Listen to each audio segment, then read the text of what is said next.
Hello friends, welcome to Gurukul classes. जैसा को पता है कि हम यहाँ पे अपना मॉडल पेपर को डिस्कस कर रहे हैं और जानते रहिए आज हम डिस्कस करने वाले हैं जनरल अवेयरनेस के यहाँ पे 50 क्वेश्चन को मतलब 50 क्वेश्चन को यहाँ पे हम डिस्कस करेंगे। जानते रहिए हमारी ये थर्ड बुक चल रही है, तो चलिए यहाँ पे हम टाइम वेस्ट न करते वन बाय वन करके सारे क्वेश्चन को डिस्कस करना हम शुरू करते हैं।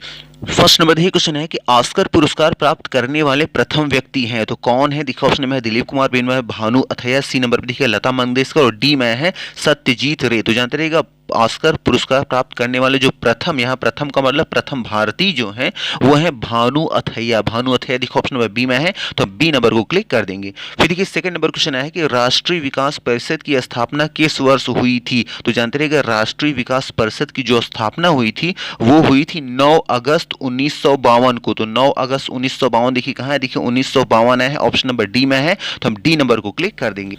थर्ड नंबर देखिए क्वेश्चन आया हुआ है कि मृत शरीर पानी में क्यों तैरता है? देखिए ऑप्शन ए में है मृत्यु के बाद शारीरिक भार कम होने से, बी नंबर पे है तापमान शून्य होने से बर्फ सा तैरता है, सी नंबर पे है शरीर द्वारा विस्थापित पानी का भार शरीर के भार से अधिक होता है, और देखिए डी में है उपयुक्त तो तीन हो। तो जानते हैं हमारा जो सही ऑप्शन होगा वो होगा ऑप्शन नंबर सी। तो ये जो आया है शरीर द्वारा विस्थापित पानी का भार शरीर के भार से अधिक होता है, इसीलिए मृत शरीर पानी के ऊपर तैरता है, इसलिए हमारा ऑप्शन नंबर जो सी होगा, सी नंबर को हम क्लिक कर देंगे। देखिएगा आ जाएंगे नाइन्थ नंबर। देखिए क्वेश्चन आया है कि प्रारंभिक शिक्षा का निर्धारित आयु वर्ग है, तो जो प्रारंभिक शिक्षा का जो निर्धारित आयु वर्ग है वो कौन सा है? तो जानते हैं जो प्रारंभिक शिक्षा का जो निर्धारित आयु वर्ग है वो है 6 से 14 वर्ष। तो 6 से 14 देखिए आया है, ऑप्शन नंबर सी में है, तो हम सी नंबर को क्लिक कर देंगे। फिर देखिए 10th नंबर क्वेश्चन आया कि योजना आयोग के प्रथम अध्यक्ष कौन थे? तो जानते रहिएगा योजना आयोग का जो अध्यक्ष होता है वो प्रधानमंत्री होता है, और यहाँ देखिए आया कि योजना आयोग का प्रथम अध्यक्ष कौन थे? तो अगर आप देखें तो जानते रहिएगा जो योजना आयोग के जो प्रथम अध्यक्ष थे वो थे पंडित जवाहरलाल नेहरू। देखिए ऑप्शन नंबर ई में है, तो हम ए नंबर को क्लिक कर देंगे। फिर देखिए 11 नंबर क्वेश्चन है कि कादंबरी पुस्तक के लेखक कौन है? तो जानते रहिएगा जो कादंबरी पुस्तक है इसके लेखक हैं बाण भट्ट। देखिए ऑप्शन नंबर ई में आया है, तो हम ए नंबर को क्लिक कर देंगे। फिर देखिए 12 नंबर क्वेश्चन कह रहा है कि शेरे पंजाब के नाम से कौन विख्यात है? तो जानते रहिएगा शेरे पंजाब के नाम से लाला लाजपत राय विख्यात हैं, उनको शेरे पंजाब की उपाधि दी गई थी। तो जानते रहिएगा तो इसलिए देखिए लाला लाजपत राय है, ऑप्शन नंबर ई में है, तो हम ए नंबर को क्लिक कर देंगे। फोर्थ नंबर देखिए क्वेश्चन आया हुआ है कि दिग्बोई जो कि असम में है किस उद्योग के लिए जाना जाता है? देखो ऑप्शन ए में है लोकोमोटिव, बी नंबर पे है कच्चा तेल, सी नंबर पे है कोयला और डी में है लोहा। तो जानते रहिएगा दिग्बोई जो कि असम में है वो जाना जाता है कच्चा तेल के उद्योग के लिए। तो कच्चा तेल देखिए ऑप्शन नंबर बी में है, तो हम बी नंबर को क्लिक कर देंगे। फिर देखिए 5th नंबर क्वेश्चन आया है कि SEZ का पूर्ण रूप है, तो पूर्ण रूप का इसका जो फुल फॉर्म है वो क्या होगा? तो देखिए ऑप्शन ए में है स्मॉल इकोनॉमिक जोन, देखिए बी नंबर पे है सोशल इकोनॉमिक जोन, देखिए सी नंबर पे स्पेशल इकोनॉमिक जोन और देखिए डी पे है सर्विस एंड इकोनॉमिक जोन। तो जानते रहिएगा हमारा जो सही ऑप्शन होगा वो होगा ऑप्शन नंबर सी। जानते रहिएगा SEZ का जो फुल फॉर्म होगा वो होगा स्पेशल इकोनॉमिक जोन, इसलिए ऑप्शन नंबर हम सी को क्लिक कर देंगे। फिर देखिए 6 नंबर क्वेश्चन आया है कि कंप्यूटरी भाषा में HTTP में H से तात्पर्य है, जो आप जैसे आप नेट ओपन करते हैं तो सबसे पहले आता है HTTP, तो HTTP में जो H होता है उसका मतलब क्या होता है? तो देखिए ऑप्शन में है हाइपर, बी नंबर पे है हाइड्रो, देखिए सी नंबर पे है हाई डिस्क और डी पे है हाई। तो जानते रहिएगा जो आप ये वेबसाइट पे क्लिक करते हैं उसमें जो HTTP में जो H होता है उस H का मतलब होता है हाइपर। देखिए ऑप्शन नंबर ई में है, तो हम ए नंबर को क्लिक कर देंगे। फिर देखिए 7 नंबर क्वेश्चन आया है पंचवर्षीय योजना कब से शुरू हुई? तो जानते हैं कि जो पंचवर्षीय योजना जो शुरू हुई थी वो हुई थी 1951 में। तो 1951 देखिए कहाँ आया है, देखिए आया है ऑप्शन नंबर देखिए आया है बी में, तो हम बी नंबर को क्लिक कर देंगे। और एक चीज जानते रहिएगा कि जो पंचवर्षीय योजना की जो शुरुआत हुई थी वो हुई थी 1951 में, और जानते रहिएगा और 12वीं और आप कहें या फिर कहें अंतिम जो पंचवर्षीय योजना थी जिसे आप 12वीं कहें, जो कि 12 हुई थी, तो फर्स्ट तो 1951 हो गया, और जो 12वीं और अंतिम जो पंचवर्षीय योजना थी वो थी 2017 में, ये भी याद रखिएगा। फिर देखिए 8 नंबर क्वेश्चन आया है कि निम्नलिखित में से कौन सी रबी की फसल नहीं है? देखिए ऑप्शन ए में है गेहूं, बी नंबर पे है जौ, सी नंबर पे है चावल और डी पे है चना। तो जानते रहिएगा हमारा इन चारों की बात करें जो रबी की फसल नहीं है वो है ऑप्शन नंबर सी चावल, इसलिए हम सी नंबर को क्लिक कर देंगे। फिर देखिए 13 नंबर क्वेश्चन आया हुआ है कि वह उपभोक्ता वस्तु जिसके आयात के लिए सरकार महत्तम राशि खर्च करती है, फिर से बोल दे रहे हैं, वह उपभोक्ता वस्तु जिसके आयात के लिए सरकार महत्तम राशि खर्च करती है वह कौन सा है। देखिए ऑप्शन ए में है खाद्य पदार्थ, बी नंबर पे है पेट्रोलियम पदार्थ, सी नंबर पे है खनिज पदार्थ और डी में है रासायनिक पदार्थ। तो जानते रहिएगा हमारा जो सही ऑप्शन होगा वो होगा ऑप्शन नंबर बी पेट्रोलियम पदार्थ। तो जानते रहिएगा कि पेट्रोलियम पदार्थ वो वस्तु है जिसके आयात के लिए सरकार महत्तम राशि खर्च करती है, इसलिए ऑप्शन नंबर बी को हम क्लिक कर देंगे। फिर देखिए 14 नंबर, जिस 14 नंबर देखिए क्वेश्चन क्या कह रहा है कि भारत में मुगल साम्राज्य के संस्थापक कौन थे। तो जानते हैं भारत में मुगल साम्राज्य की नींव रखने वाला जो इंसान था वो था बाबर। बाबर देखिए कहाँ है, देखिए ऑप्शन नंबर ए में है, तो हम ए नंबर को क्लिक कर देंगे। फिर देखिए 15 नंबर क्वेश्चन कह रहा है कि डेविड कप किस खेल से संबंधित है। तो जानते रहिएगा जो डेविड कप है ये संबंधित है लॉन टेनिस के। तो लॉन टेनिस देखिए कहाँ है, देखिए लॉन टेनिस है ऑप्शन नंबर सी में है, तो हम सी नंबर को क्लिक कर देंगे। 16 नंबर देखिए क्वेश्चन है कि हरारे किस देश की राजधानी है। तो जानते रहिएगा हरारे जो है ये जिम्बाब्वे की राजधानी, जिम्बाब्वे देखिए है ऑप्शन नंबर बी में है, तो हम बी नंबर को क्लिक कर देंगे। फिर देखिए 17 नंबर क्वेश्चन कह रहा है कि सितारा देवी किस नृत्य की अध्यापिका हैं। तो जानते रहिएगा जो सितारा देवी हैं ये कथक की अध्यापिका हैं। कथक देखिए कहाँ है, देखिए ऑप्शन नंबर ए में है, तो हम ए नंबर को क्लिक कर देंगे। फिर देखिए 18 नंबर क्वेश्चन है कि भारत में सबसे बड़ा चिड़ियाघर कहाँ है। देखिए ऑप्शन है दिल्ली, बी नंबर है मुंबई, सी नंबर देखिए जूलॉजिक गार्डन कोलकाता और डी में है देखिए पटना। तो जानते रहिएगा भारत का जो सबसे बड़ा चिड़ियाघर है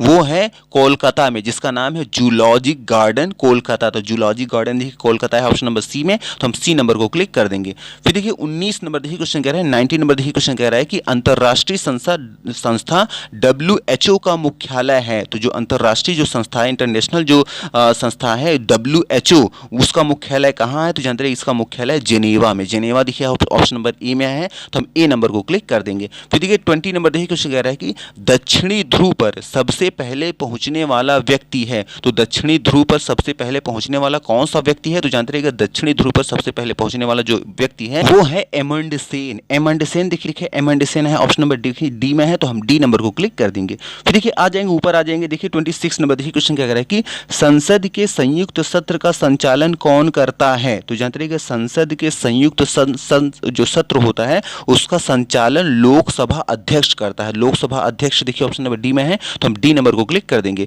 फिर देखिए 27 नंबर क्वेश्चन कह रहा है कि खजुराहो में पाए गए ऐतिहासिक स्मारक किस काल के हैं। तो जानते रहिए जो खजुराहो में पाए गए जो ऐतिहासिक स्मारक हैं ये सभी चंदेल काल के हैं, चंदेल शासकों के काल के हैं। तो चंदेल देखिए ऑप्शन नंबर ए में है, तो हम ए नंबर को क्लिक। 28 नंबर देखिए क्वेश्चन है कि भारत के ध्वज की लंबाई और चौड़ाई का आनुपातिक माप है। तो जो भारत का जो ध्वज है उसकी लंबाई और चौड़ाई का आनुपातिक माप क्या है। तो जानते रहिएगा भारत के ध्वज की जो लंबाई और चौड़ाई की जो आनुपातिक माप है वो है 3:2। तो 3:2 दिखा है ऑप्शन नंबर बी में है, तो हम बी नंबर को क्लिक कर देंगे।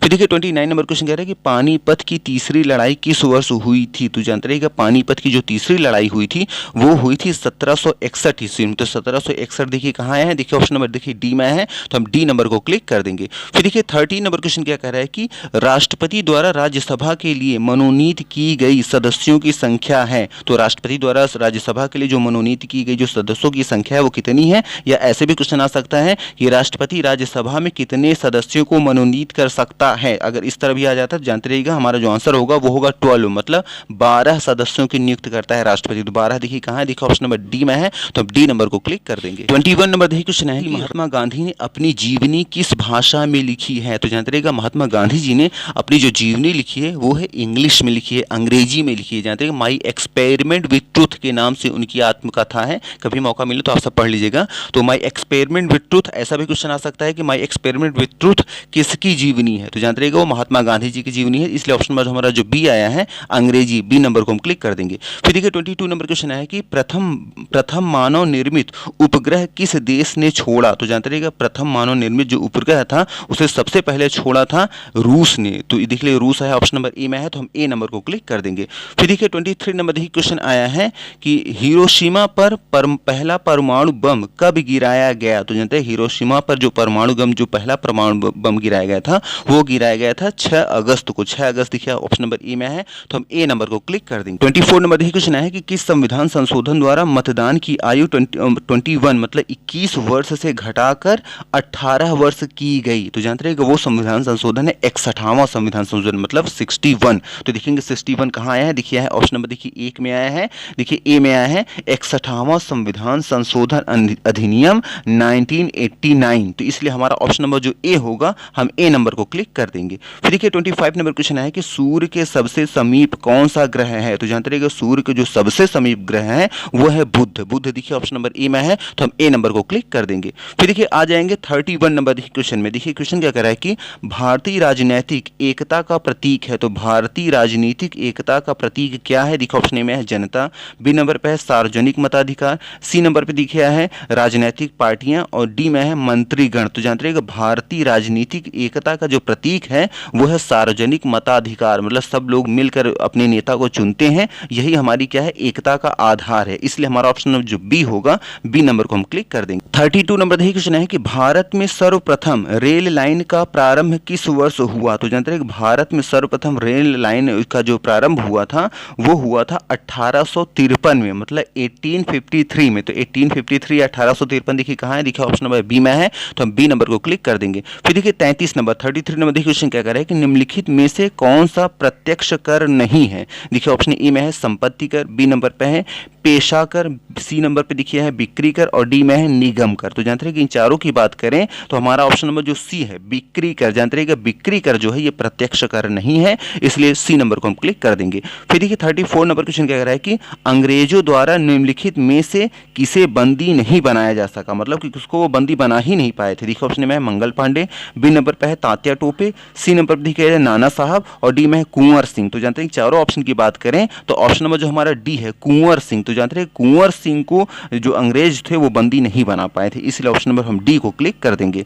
फिर देखिए 35 नंबर क्वेश्चन कह रहा है कि 10वीं पंचवर्षीय योजना का उद्देश्य है। तो जो 10वीं जो पंचवर्षीय योजना थी उसका उद्देश्य क्या था। तो देखिए ऑप्शन ए में है मानवीय संसाधनों का विकास, बी नंबर पे है सामाजिक न्याय, सी नंबर पे है कृषि तथा संबंध क्षेत्र में रोजगार और डी नंबर पे देखिए आर्थिक विकास। तो जानते हैं कि 10वीं पंचवर्षीय योजना का जो उद्देश्य था वो था मानवीय संसाधनों का विकास। तो मानवीय संसाधनों का विकास देखिए ऑप्शन नंबर ए में है, तो हम ए नंबर को क्लिक कर देंगे। 36 नंबर देखिए क्वेश्चन है कि पंचायती राज किस योजना में प्रस्तावित हुआ। देखिए ऑप्शन में है प्रथम, बी नंबर पे देखिए द्वितीय, सी नंबर पे तृतीय और डी में है चतुर्थ। तो जानते रहिएगा जो पंचायती राज था वो दूसरी योजना में प्रस्तावित हुआ था, मतलब द्वितीय। तो द्वितीय देखिए कहाँ, ऑप्शन नंबर देखिए बी में है, तो हम बी नंबर को क्लिक कर देंगे।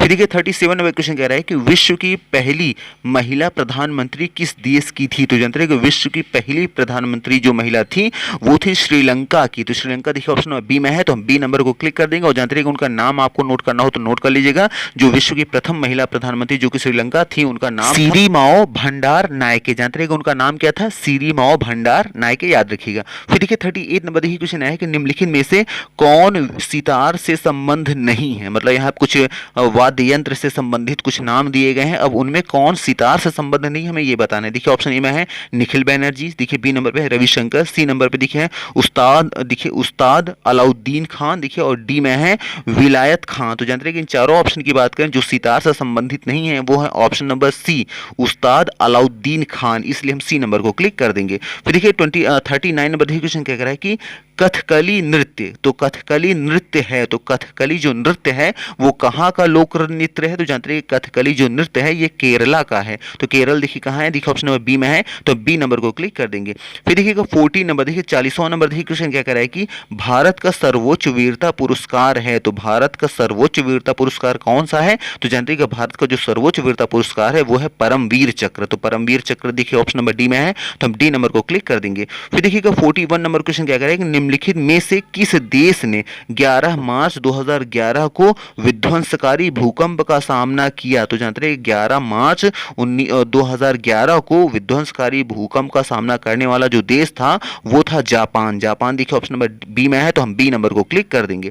फिर देखिए 42 42 नंबर क्वेश्चन कह रहा है कि सर्वप्रथम दादा साहब फाल्के पुरस्कार प्राप्त करने वाले थे। तो सर्वप्रथम दादा साहब फाल्के पुरस्कार किसको मिला था? तो जानते हैं कि दादा साहब फाल्के पुरस्कार सर्वप्रथम मिला था श्रीमती देविका रानी को। तो श्रीमती देविका रानी देखिए ऑप्शन नंबर देखिए सी में है, तो हम सी नंबर को क्लिक कर देंगे। फिर देखिए 43 नंबर देखिए क्वेश्चन क्या कह रहा है कि भारत के अंतिम गवर्नर जनरल थे। तो भारत के अंतिम गवर्नर जनरल कौन थे? तो जानते हैं भारत का जो अंतिम गवर्नर जनरल थे वो थे श्री राजगोपालाचारी। तो श्री राजगोपालाचारी देखिए है, ऑप्शन नंबर देखिए है ए में, तो हम ए नंबर को क्लिक कर देंगे। और एक चीज जानते रहिएगा तो कंफ्यूज मत होइएगा, अगर पूछता है कि अंतिम वायसराय अलग बात है और अंतिम गवर्नर जनरल अलग है। तो जानते रहिएगा अगर पूछता है क्वेश्चन कि अंतिम गवर्नर जनरल कौन थे तो वो थे श्री राजगोपालाचारी, लेकिन ये कहेंगे कि अंतिम वायसराय कौन था? तो अंतिम वायसराय थे वो थे लॉर्ड माउंट, जानते रहिएगा लॉर्ड माउंट बेटन थे। और जानते रहिएगा ये अंतिम वायसराय के साथ साथ ही ये भारत के प्रथम गवर्नर जनरल भी थे। तो कौन थे? जानते रहिएगा लॉर्ड माउंट बेटन जो थे अंतिम वायसराय के साथ साथ भारत के प्रथम गवर्नर जनरल थे। तो प्रथम गवर्नर जनरल पूछता है तब भी आप बोलेंगे लॉर्ड माउंट बेटन, और अगर अंतिम वायसराय पूछता है तब भी लॉर्ड माउंट बेटन, लेकिन ये कहेंगे अंतिम गवर्नर जनरल कौन थे? तो वो थे सी राजगोपालाचारी, याद रखिएगा। फिर देखिएगा 44 नंबर देखिए क्वेश्चन आया है कि आईसीसी विश्व कप 2011 टूर्नामेंट में सर्वोच्च स्कोर करता कौन है? तो जानते रहिएगा आईसीसी जो विश्व कप 2011 जो टूर्नामेंट था उसमें जो सबसे ज्यादा स्कोर करता था वो थे तिलक रत्ने दिलशान, जो कि आपके श्रीलंका के बल्लेबाज हैं। तो देखेंगे तिलक रत्ने दिलशान देखिए कहाँ है, देखिए ऑप्शन नंबर देखिए डी में है, तो हम डी नंबर को क्लिक कर देंगे। फिर देखिएगा 45 नंबर देखिए क्वेश्चन आया कि मूंगफली का सबसे बड़ा उत्पादक है। तो मूंगफली का सबसे बड़ा उत्पादक कौन सा देश है? तो जानते हैं मूंगफली का जो सबसे बड़ा उत्पादक देश है वो है चीन। चीन देखिए ऑप्शन नंबर डी में है, तो डी नंबर को हम क्लिक कर देंगे। और जानते रहिएगा मूंगफली के उत्पादन में भारत का जो स्थान है वो दूसरा है। तो जानते रहिएगा फर्स्ट नंबर पे चाइना आता है और सेकंड नंबर पे कौन है? भारत है, याद रखिएगा। 46 नंबर देखिए क्वेश्चन है कि कौन नाभिकीय भौतिक विज्ञान के जनक के रूप में जाना जाता है? तो जानते रहिएगा नाभिकीय भौतिक विज्ञान के जनक के रूप में जाने जाते हैं अर्नेस्ट रदरफोर्ड। तो अर्नेस्ट रदरफोर्ड देखिए कहाँ है, देखिए ऑप्शन नंबर बी में है अर्नेस्ट रदरफोर्ड, इसलिए हम बी नंबर को क्लिक कर देंगे। फिर देखिएगा 47 नंबर देखिए क्वेश्चन कह रहा है कि टाइफाइड से शरीर का कौन सा भाग प्रभावित होता है? तो जानते रहिएगा टाइफाइड से शरीर का जो भाग प्रभावित होता है वो है आंत। आंत देखिए कहाँ है, देखिए ऑप्शन नंबर बी में है, तो हम बी नंबर को क्लिक कर देंगे। फिर देखिए 48 नंबर क्वेश्चन कह रहा है कि विक्रम साराभाई अंतरिक्ष केंद्र स्थित है। तो विक्रम साराभाई अंतरिक्ष केंद्र कहाँ पे स्थित है? तो जानते रहिएगा विक्रम साराभाई अंतरिक्ष जो केंद्र है वो है तिरुवनंतपुरम में। तो तिरुवनंतपुरम देखिए कहाँ है, देखिए तिरुवनंतपुरम आया, ऑप्शन देखिए डी में है, तो अब डी नंबर को क्लिक कर देंगे। 49 नंबर देखिए क्वेश्चन आया हुआ है कि 2011 की जनगणना के अनुसार भारत की जनसंख्या कहाँ पहुंच गई है मतलब कहाँ पहुंच गई थी? तो जानते हैं कि 2011 की जनगणना के अनुसार भारत की जनसंख्या पहुंच गई थी, वो पहुंच गई थी 1.21 अरब। तो 1.21 अरब देखिए ऑप्शन नंबर ई में है, तो हम ए नंबर को क्लिक कर देंगे। नेक्स्ट देखिए 15 नंबर जो हमारा लास्ट क्वेश्चन है देखिए कह रहा है कि जूलियन असांजे हैं वो निम्नलिखित वेबसाइट के संस्थापक हैं। निम्नलिखित मतलब जो नीचे दी गई कुछ जो यहाँ 4 वेबसाइट हैं इनमें से वो किसके संस्थापक है? कौन? जूलियन असांजे जो है। तो जानते हैं कि जो जूलियन असांजे हैं ये विकीलीक्स के संस्थापक हैं। तो विकीलीक्स देखिए कहाँ आया है, देखिए विकीलीक्स है, ऑप्शन नंबर देखिए सी में है, तो हम सी नंबर को क्लिक कर देंगे। तो मे भी आपको यहाँ सारे क्वेश्चन समझ में आ गए होंगे जो भी यहाँ पे हमने 50 क्वेश्चन के यहाँ पे डिस्कस किया है। अगर सारी चीज़ें क्लियर हो रही है तो प्लीज़ वीडियो को लाइक और चैनल को सब्सक्राइब करना ना भूलें, और आप कमेंट जरूर करें कि वीडियो आपको कैसी लग रही है। तो चलिए आज की तरह रखते हैं। Thank you very much for watching this video.